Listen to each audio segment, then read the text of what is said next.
इस वीडियो में मैं बताने वाला हूँ कि इक्विटी और डेरिवेटिव में डिफरेंस क्या है।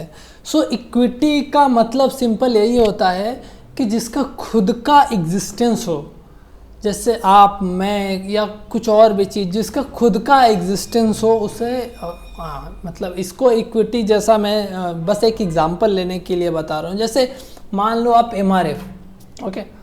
एमआरएफ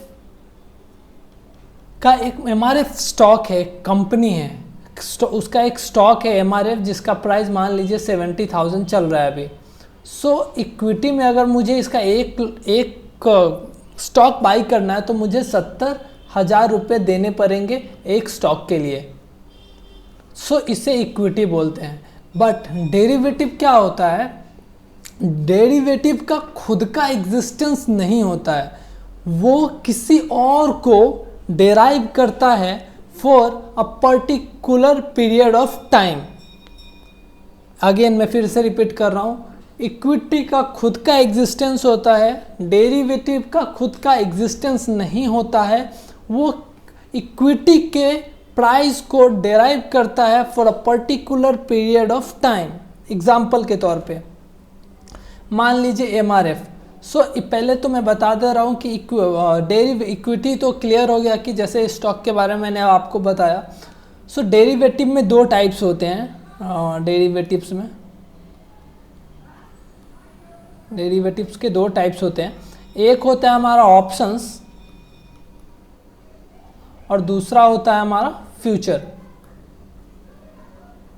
ऑप्शंस और फ्यूचर में क्या डिफरेंस है? तो पहले मैं फ्यूचर का एक एग्जांपल दे देता हूँ।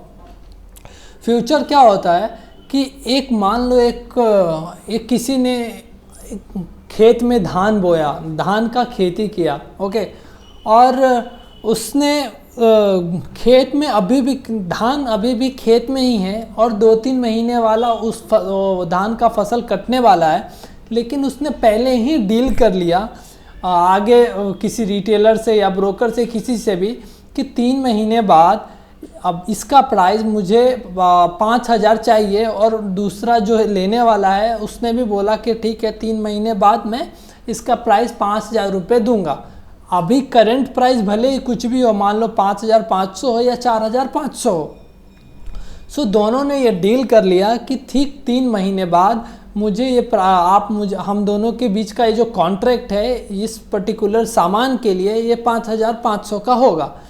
मान लो कि 3 महीने बाद का जो डील था हमारा, लेकिन 3 महीने के पहले ही, फसल कटने के पहले ही बारिश आ गई और वो फसल जितना ग्रोथ होना चाहिए था, फसल में जितना उन्नति होना चाहिए था उतना हुआ नहीं और फसल बर्बाद हो गया।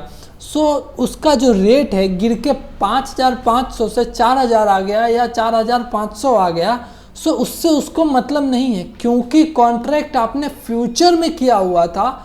कॉन्ट्रैक्ट आपने प्रेजेंट में किया लेकिन फ्यूचर के बेसिस पे किया, इसलिए उसका जो प्राइस है उसी के बेसिस पे वैल्यूएट करेगा। इसको बोलते हैं हम लोग future contract, okay. I hope कि फ्यूचर कॉन्ट्रैक्ट क्लियर होगा। मैंने बहुत ही सिंपल एग्जांपल लेके क्लियर किया है। और दूसरा ऑप्शंस। ऑप्शंस भी इसी टाइप्स के हैं। ऑप्शंस में क्या होता है? ऑप्शन जैसे डेरिवेटिव्स में टाइम का बहुत ही ज़्यादा इम्पोर्टेंस रोल होता है। ऑप्शंस में भी ऐसा ही है।